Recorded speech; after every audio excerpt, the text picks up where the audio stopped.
Welcome to the New York Landmarks Conservancy's 2025 Chairman's Luncheon. I'm Peg Breen, President of the Landmark Conservancy. We initiated this event 37 years ago to honor individuals and businesses who, in turn, honor the city's great architectural legacy. The Landmarks Conservancy has worked for the past 52 years to protect the historic buildings and neighborhoods that are the heart and soul of this great city. Interestingly, our members come from 39 states and the District of Columbia, and 6 foreign countries, including Italy. And everybody loves New York, and so do we. Here's a look at what we do. The Landmarks Conservancy has preserved and protected New York for more than 50 years. We've loaned and granted more than $62 million through the years, contributing to more than $900 million in total restoration projects. We've worked on major emergencies. Our grants and technical assistance helped buildings in Lower Manhattan damaged on 9/11. We saved the survivor staircase at Ground Zero. It's now featured in the 9/11 Museum. After earlier superstorms, our emergency grants helped nonprofits repair damage and reopen. But much of our work is assisting New York's diverse communities. Our Sacred Sites grants help religious institutions of all denominations, many in underserved communities, with everything from conditions assessments to repairing roofs. We saw that the roof had a big hole that we could actually look up into the heavens as we worshiped. And so we were not prepared for that. We helped restore the roof on this lovely stone church in the High Bridge section of the Bronx. Reverend Cora Tate is grateful for the financial help, but she says our staff's support really made a difference. The architect who was recommended to us was great, helped us walk through and make sure that everything was done correctly and we were able to finish on time. In addition to maintaining a 136-year-old landmark, Reverend Tate has been helping the surrounding community with everything from free meals to counseling services to school supplies. It's a good time to be the church because there are so many needs and we are just trying to help people. Our loans are helping homeowners throughout the boroughs repair their buildings' exteriors. Arabella Powell is the president of this Jackson Heights co-op. Our staff found that the building parapet was in terrible shape. The Conservancy was helpful in making us understand how we could recreate that, how we could make it safe, and how we could do it affordably. In addition to providing a loan to restore it, we helped find the right contractors for the job. We also guided the co-op board through the city's cumbersome approval process. So the staff were really integral in helping us get through all of the processes, all of those things that were completely foreign to us, but they're so familiar with that they made it so easy. The work even finished ahead of schedule. And they were so thrilled. We in fact had our co-op meeting on the roof so that we could all see it, but we couldn't be happier. Landmarks are important to communities throughout the city. Historic districts are drawing cards for tech companies, women and minority-owned businesses. They attract residents and tourists alike. Even as the retail picture changes, these historic areas will be economic drivers. The city's landmarks anchor us, reminding us that New York has come through difficult times before. We're proud to be the New York Landmarks Conservancy, and we'll continue to preserve the city we love. Thank you.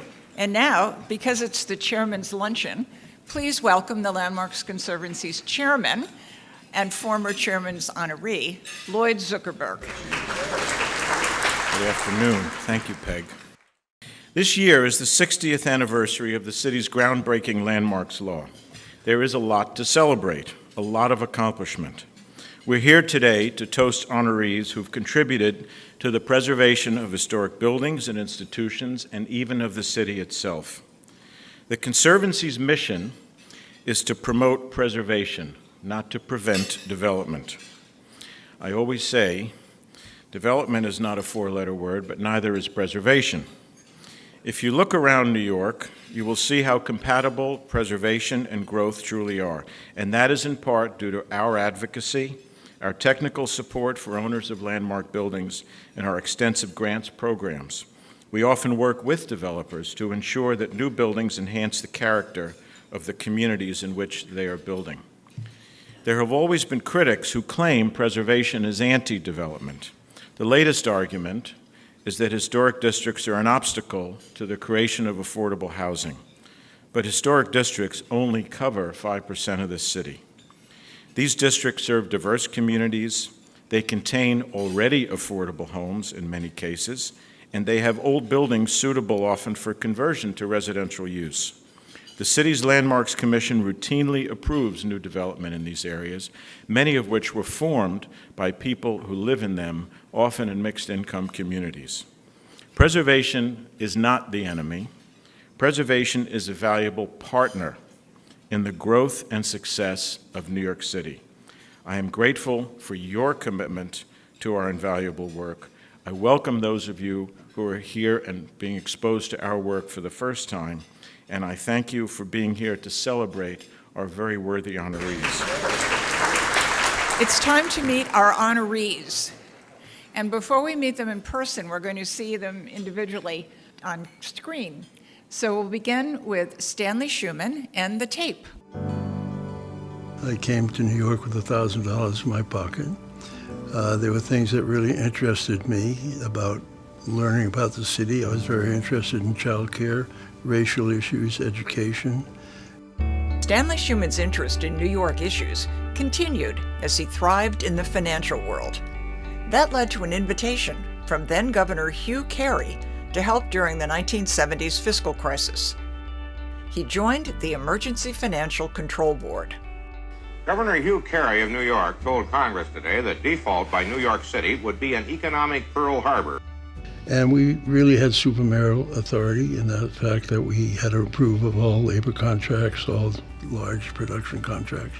And mayors used to complain that it impinged on their prerogatives, but actually they loved it because they could hide behind the advice of the control board and say it wasn't them, it was us. So it was a system that worked, and it worked well. No other city had done anything like this. Schuman knew it was unique.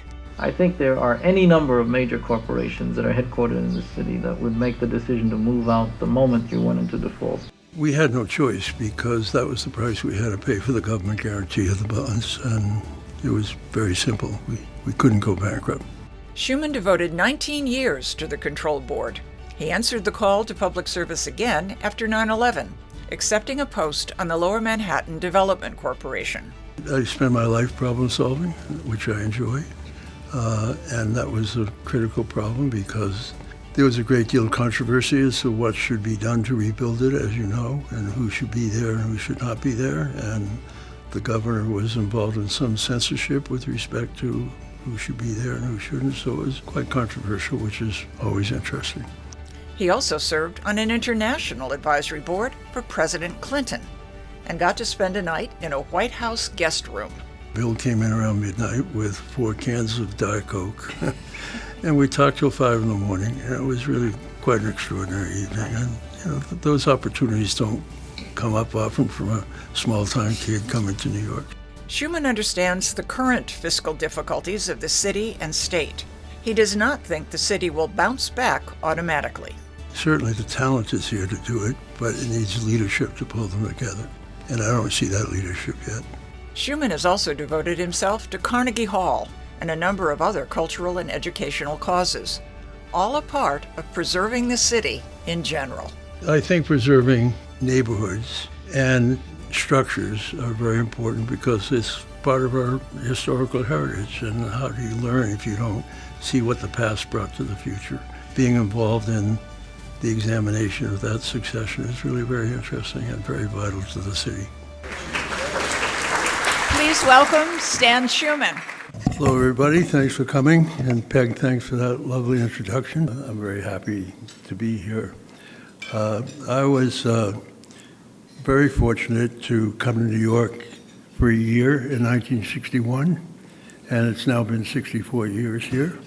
And for a Bostonian to say I love New York is a little bit sacrilegious, but I do. And I am still a lifetime Red Sox fan, however. I've had the privilege, because I wanted to integrate myself into the fabric of the social fabric and the cultural fabric of the city when I came here.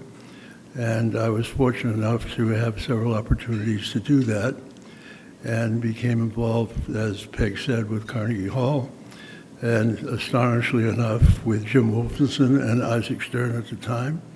In the 70s, they were going to tear the hall down. And when you talk about preservation and landmarks, there's a primary example of what could happen if things go wrong. When 9/11 came, Mayor Bloomberg asked if I would serve on that committee. At Carnegie Hall at the time, we were dark for 600 nights, which for a consumer-facing organization is quite astonishing. And when it opened, we had the Philadelphia Orchestra and Yu Zhuang. Everybody was joyous to be there, and if they played chopsticks, they would have got standing applause. It's quite really extraordinary. I've always felt that to have curiosity and passion for what you do is sort of the bellwether of succeeding and creating value for people, and I've tried to instill that in my children and my mentees as they were over time. And there's a old Mandarin saying that I've always liked called, translates to, a planned life is a closed one. It can only be endured but never fully enjoyed. And that always stuck with me. Everybody, I think, has to have goals, but there are so many ways of achieving those goals. You really have to jump in and contribute. And I've had the good luck to be able to do that. So I won't take more of your time, but I'm very grateful to be here, and I thank you all very much. And I will say one thing. We are back close to the 70s in terms of the city's fiscal situation. The promising deficits are huge.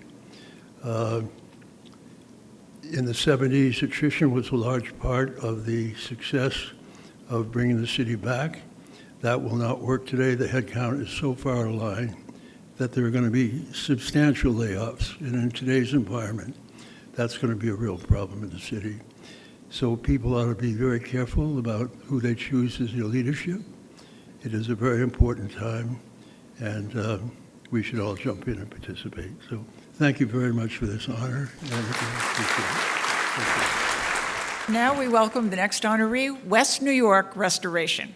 It's exciting. It's exciting because it's a challenge. Every project's a challenge. Albert Galicchio founded West New York Restoration 41 years ago.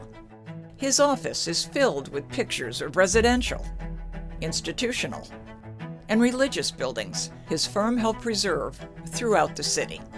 He still enjoys the challenges, citing Greenwood Cemetery's chapel as an example. His firm literally took the chapel apart to install a waterproof membrane and then put it back together. That was challenging because you dealt with stone that were over 600 pounds, and we had to keep the structure dry throughout because it took us about almost 2 years to get that project going. As the firm says, they're preserving New York's legacy one stone at a time. It's not like building a brand new building, here's the plan, build it. This is different. We're taking a piece of historic building apart, see what's happening, see what the deficiency is, and introduce new materials. So it's a constant change. Galicchio turned over the company's day-to-day operations to his trusted staff several years ago. Well, Rafa has been with us, I don't know, a long time. I mean, he was a kid when he came in. And now, basically, like I say, he runs a company. And Simon is basically our politician. He's involved in a lot of projects. But Galicchio still works with them, planning and implementing projects. Historic buildings are very interesting. Each one has his own history, and it's different. The firm's Bronx office has 42,000 square feet over 2 floors. One room is full of building fragments and molds. They store pipes so they can do custom-built scaffolding, fabricate sheet metal, produce woodworking, and maintain a large wall of brick samples. All these samples on the wall, it's different type of brick, different manufacturer. We always keep the bricks on a wall. Custom brick matching is the key to the landmark buildings. Galicchio says it's easier and less expensive to preserve buildings today and it's good to be doing it in New York City.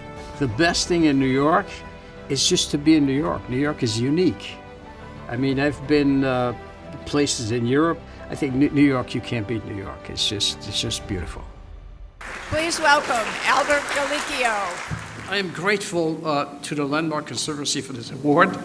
I want to express my appreciation and the exceptional team at West New York. It's a pleasure to be part of such a dedicated group and individuals. So, Team West New York, you're the best. Thank you. Enjoy the rest of the day. Our final award goes to Ian Wardropper, the former director of the Frick Museum. Ian really wanted to be with us today, but unfortunately he had to remain in Chicago. But we were fortunate enough to have an interview with him a couple of weeks ago, and here it is. Perhaps what I'm most satisfied by is the balance that we tried to achieve between preserving the galleries, the spirit, the intimacy of the Frick that everybody loves, and adding new spaces that functionally met the needs of a museum in the 21st century. Ian Wardropper has every reason to be satisfied. His leadership in restoring and expanding the Frick has earned high marks from the public and press. And the results are, to my mind, that perfect balance that I talked about earlier. New spaces, functional spaces, were what we needed at the Frick, but at the same time resonate with the historical architecture that everyone knows and loves at the Frick. Wardropper went to great lengths to restore the Frick's elaborate decor. I had to fight for the fine touches that you've been describing. And one of my favorite parts was reweaving the original silk, damasks, and velvets. Finding the right architect was crucial. Wardropper credits Annabelle Seldorf with a successful blend of the existing and the new. He also appreciated the range of skilled workers who replaced skylights and restored the building materials. We brought in preservation teams to work on the stucco, on the woodwork, on the marble. In doing so, we really, I think, brought back the luster, the sheen of the Frick. Wardropper also got kudos for moving the collection to what became the Frick Madison, instead of putting the collection into storage during construction. I remember our curators being elated and then suddenly terrified at the notion of putting a collection that usually is in a Gilded Age mansion in against the concrete walls of Marcel Breuer's brilliant building. The result? A whole new appreciation of the collection.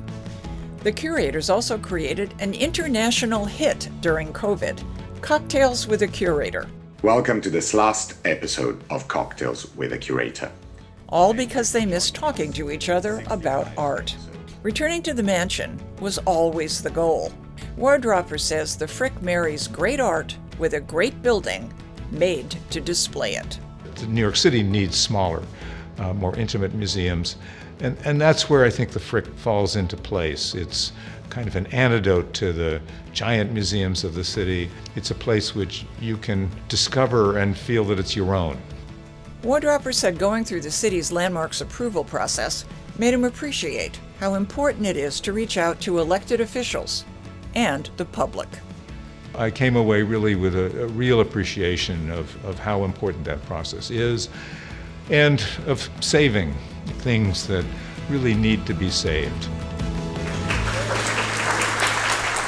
It's really an honor for me as chair of the board of the Frick to accept this wonderful award that you've given to Ian. I can't speak for him, but when I speak with him this afternoon, I will tell him about the warmth and the appreciation that has been expressed in this room for him, and I know he'll be very pleased. Thank you so much. Thank you all so much for coming. That's the program. The orchids are for you to take home. We hope you've enjoyed today's luncheon, and we hope we'll see you again. Thank you so much.